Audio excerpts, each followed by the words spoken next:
ሁለት አይነት እስልምና ነው ያለው፣ ዋሃቢዝምና ሱፊዝም ይባላል። ሻሃዳ ሲይዝ ካስታወስ ላኢላሀ ኢለላህ ሙሐመድ ረሱሉላህ ብሎ ነብዩ ድረሱልን አለን ብሏል። እንግዲህ አላህ የሚደርሰው በሚወደው ሰው በኩል ነው። ይሄንን እንድታውቁ። ስለዚህ ይሄ ጫት ራፊ አህባሽ ምን እያለ እንደው ገብቷችኋል? ላስረዳችሁ። ተድላ ሰለማን ሁላችሁም ታውቃላችሁ። ኡስታዝ ዋሂድ ነው ሻሃዳ ያስያዘው። ሻሃዳ ብሎ ማለት ምስክርነት ነው። ተድላ አምላካችን አላህ ሱብሃነሁ ወተዓላ ብቸኛና እውነተኛ አምላክ እንደሆነ ነብዩ መሐመድ አለይሂ ሰላቱ ወሰላም እውነተኛ ነብይና መልእክተኛ ናቸው የሚል ሻሃዳ ምስክርነት ሰጥቷል። ይሄ ጫት ትራፊ ወጥቶ ምንድነው የሚለው? ተድላ ከአላህ ጋር የምትገናኘው በዶክተር አቡበከር በኩል ነው። የአህባሹ ዶክተር አቡበከር አለ አይደለም? በሱ በኩል ነው ከአላህ ጋር የምትገናኘው። አላህ ጋር ለመገናኘት አላህ የሚወደው ሰው ያስፈልግሃል። አላህ ዶክተር አቡበከርን ይወዳል። ስለዚህ አላህ ሆይ በዶክተር አቡበከር ይሁንብህ ድረስልኝ ነው ማለት ያለብህ። እስልምና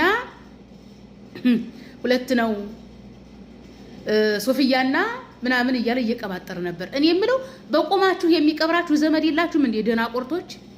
አምላካችን አላህ ሱብሃነሁ ወተዓላ ቁርአን ላይ እኔ ሙስሊም ነኝ ካለ በላይ ቃሉ ያማረ ማን አለ ብሏል። እኛ በቁርአንና በሐዲስ የመጣልንን ሙስሊሞች ነን እንላለን እንጂ የማንም መንደር የሸህና ቃልቻ ተከተለን ሶፍይ ነኝ አህባሽ ነኝ ምናምን አንልም። ሼህ መሐመድ ኢብን አብዱል ወሃብ ረሂመሁላህ ረህመተን ዋሲአን እሳቸውን ሼሃችን አድርገን ለመያዝ በቁርአንና በሐዲስ እንፈትሻቸዋለን። ከቁርአንና ከሐዲስ ጋር ካልገጠሙ አንቀበላቸው። ሼህ መሐመድ ኢብን አብዱል ወሃብን የምንወዳቸው የምናከብራቸው፣ አስተምሮቶቻቸውን የምንሰማው የምንማርባቸው በቁርአንና በሐዲስ ፈትሸን ነው እንጂ ከቁርአንና ከሐዲስ ጋር የሚገጭ ማንም ሼህ አይመለከተንም፣ ክብርም አንሰጠውም። እናንተ ግን የመንደር ጫት ቃሚ እየሰበሰባችሁ ያከለ ሼህ ተከታይ ነን የምትሉት በቁርአንና በሐዲስ ፈትሻችሁ አይደለም። ኦኬ። ተድላ ከኦርቶዶክስ ነው የመጣው።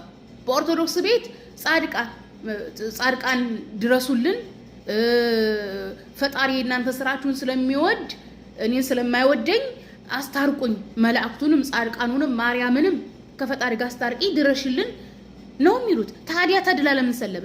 ዶክተር አቡበከር ድረስልኝ የሚል ከሆነ ተድላ ለምን ሰለመ? ለምንድን ነው ማርያምን ትቶ የመጣው? ለምንድን ነው የኦርቶዶክስ ጻድቃን ትቶ የመጣው? ለምንድን ነው መላእክትን ትቶ የመጣው? ለምን ሰለመ? እዛው ሚካኤል ሆይ እግዚአብሔር አንተ ስለሚወድህ እባክህ ከእግዚአብሔር ጋር አስታርቀኛለም እንዴ ያንተን ጫቃሚ ዶክተር አቡበከር አላህ ይወድሃል አላህ ጋር አገናኘኝ ከሚል። በእስልምና ሃይማኖት እዚህ ምድር ላይ የሰው ልጅ በህይወት ካለ ምንድነው የሚያደርገው? አምላኪ ሆይ ድረስልኝ ነው የሚለው በቀጥታ እንዴ። እኔ የምለው የአህባሽ የሶፊያ እምነት ፈጣሪያችሁ አቡበከርም ዶክተር አቡበከርም ብቻ ነው እንደሚወደው አንተን አይወድህም?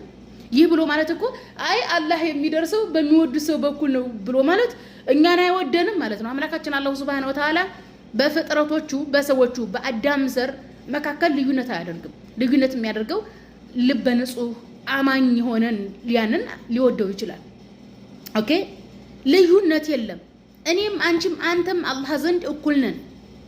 ስለዚህ አላህ ሆይ ድረስልን፣ አላህ ሆይ ማረን እንላለን እኛ ቀጥታ። ማርያምም ሚካኤልም ገብርኤልም አቡበከርም ጻድቃንም አያስፈልጉን።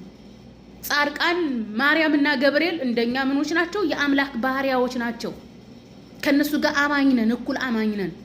እነሱ የጸደቁበትን እኛ መጽደቅ እንችላለን። እነሱ የጸደቁት በእምነታቸው እኛም በእምነታችን መጽደቅ እንችላለን። እንዴ ተድላ እኮ ቢራ ይወዳል እኮ። ምንድነው ቢራ የከለከለ ፈጣሪ አላቅም ምናምን ሲል አልነበረም እስከዛሬ?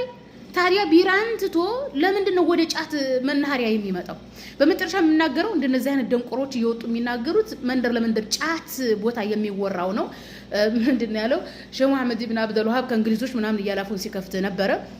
ሼህ መሐመድ ኢብን አብዱል ወሃብ እንግሊዞች ከአል ሰዑድ ቤተሰብ ጋር ከነ መሊክ አብደልአዚዝ አል ሰዑድ ጋር ግንኙነት ከመፍጠራቸው በፊት 120 ዓመት በፊት ነው የሞቱት። ረሂመሁላህ ረህመተን ዋሲአን። አስባችሁታል? ከ120 ዓመት በፊት ነው የሞቱት። አስባችሁታል? የዚህን ያክል ልዩነት እንዳለ እንኳን አያውቅም። ድንቁርናው ማለት ነው።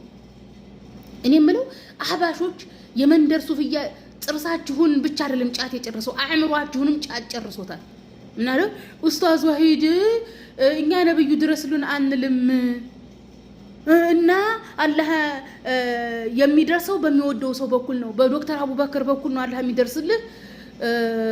ተድላ ሆይ እናቶ ነው አቡበከር ጋር አቡበከር ህጎ ነገጣቱ ሞቶ የሚበሰብሰው እኮ ነው። ስጋው የሚበሰብስ እኮ ነው። ኦኬ፣ መሐይምነት ግን በጣም መጥፎ ነው።